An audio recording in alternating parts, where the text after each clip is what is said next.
SIR এর কাজে বিচারক নিয়োগ ভোগান্তিতে পড়ছেন সাধারণ বিচার প্রার্থীরা। হুগলি জেলা জজ কোর্ট চুঁচুড়া আদালতেও একই ছবি। জেলা জজ সহ অতিরিক্ত জেলা বিচারকরা এসআইআর এর কাজে নিযুক্ত হওয়ায় চুঁচুড়া আদালতের সব কক্ষে কাজ বন্ধ। সিজেএম আর থার্ড কোর্টে বিচারক রয়েছেন, বাকি কোর্টে কাজ না হওয়ায় ফিরে যাচ্ছেন বিচার প্রার্থীরা। বিজেপি আইনজীবী স্বপন পাল দাবি করেন, সুপ্রিম কোর্ট যে নির্দেশ দিয়েছে তা একদম সঠিক, আরো আগে দিলে ভালো হতো। ভোটার তালিকায় বেনজল ভুয়ো ভোটার ঢোকানোর চেষ্টা রাজ্য সরকার করেছিল, তা বন্ধ হবে। দেখুন, কাজ হচ্ছে না এরকম কোনো বিষয় নেই। হতে পারে কোনো একজন ম্যাজিস্ট্রেট আসেনি, অন্য ঘরের সে দায়িত্ব চার্জে আছে, তার ঘর থেকে কাজ হচ্ছে। সবথেকে বড় কথা, যদিও সামান্য অসুবিধে ক্লায়েন্টদের হয় বা বিচার প্রার্থীদের হয়, সকলে এটা মেনে নিচ্ছে, কারণ এই যে সুপ্রিম কোর্টের যে জাজমেন্টটা আছে, এটা একটা ঐতিহাসিক জাজমেন্ট।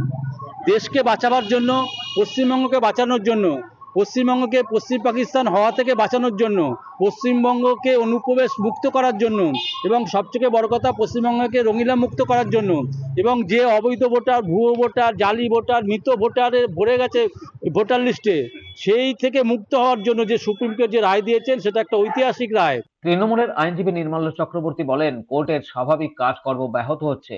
কালকে সুপ্রিম কোর্ট যে রায় দিয়েছে তাতে প্রায় সব বিচারক এসআইআর এর কাজ করছেন। বিচার ব্যবস্থা নিরপেক্ষ, তাই এটা ভালো হয়েছে। স্বচ্ছতার দাবি মুখ্যমন্ত্রীও করেছিলেন।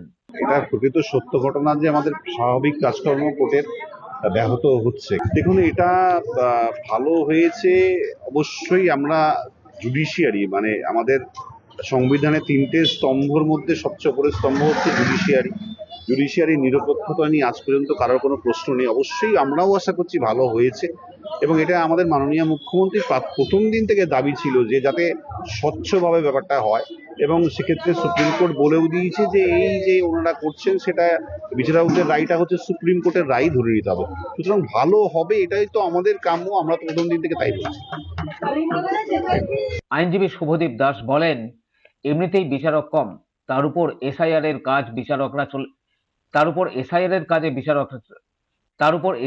কাজে বিচারকরা চলে যাওয়ায় আদালতে আসা বিচার প্রার্থীরা হয়রান হচ্ছেন। আদালতে আসা বিচার প্রার্থীরা জানান, কাজ না হওয়ায় ফিরে যেতে হচ্ছে। ভোগান্তির এক শেষ।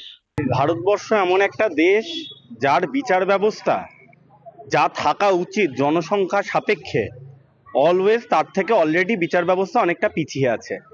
আপনারা জানেন যে চুঁচুড়া কোর্টের যে পরিধি, তার তুলনায় অলরেডি প্রত্যেকটা বিচারক ওভারলোডেড।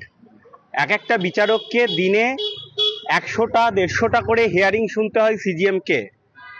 এছাড়াও যা চাপ আছে চুঁচুড়া কোর্টের ওপরে, সেই তুলনামূলকভাবে বিচারক নেই। চুঁচুড়া কেন, গোটা ভারতবর্ষের কোনো কোর্টেতেই নেই। সুপ্রিম কোর্টের ওপরেও যা প্রেশার আছে, সুপ্রিম কোর্টের যে জাজ থাকার কথা, জাজ ক্যাপাসিটি থাকার কথা, সেটা নেই। এইবার সেই রকম জায়গাতে আজকে যদি বিচারকদেরকে এইভাবে তুলে নেওয়া হয়, আলটিমেটলি কিছু হবে না, সাধারণ মানুষগুলো হ্যারাস্ট হবে। যারা বিচারের আশায়, অলরেডি যে মামলা আমাদের আইনে আছে যে 1 বছর 2 বছরের মধ্যে সমাধান হয়ে যাওয়ার কথা, চুঁচুড়া কোর্টে কেন, সারা ভারতবর্ষে যে কোনো কোর্টে গিয়ে বিচার ব্যবস্থা ডিলে হওয়ার কারণে সেই বিচার অলরেডি সে পায় 5 বছর 7 বছরের মাথাতে। এইবার যদি এইভাবে জজেদের আনঅ্যাভেলেবিলিটি থাকে, তারা যদি অ্যাভেলেবেল না থাকে, তাহলে বিচার ব্যবস্থা আরো ডিলে হবে। না, কাজ হয়নি আজকে, এখানে প্রথম আজকে জানতেন না তো? না, আজকে জানতাম না। পুরো বন্ধ আছে। 2 নম্বর কাজ, সব 3 নম্বরে যেখানে উকিলবাবু চেঞ্জ করে নিয়ে গিয়ে কাজটা করছেন। চুঁচুড়া থেকে রাজেশ দেবনাথের রিপোর্ট, খবর নিউজ 6।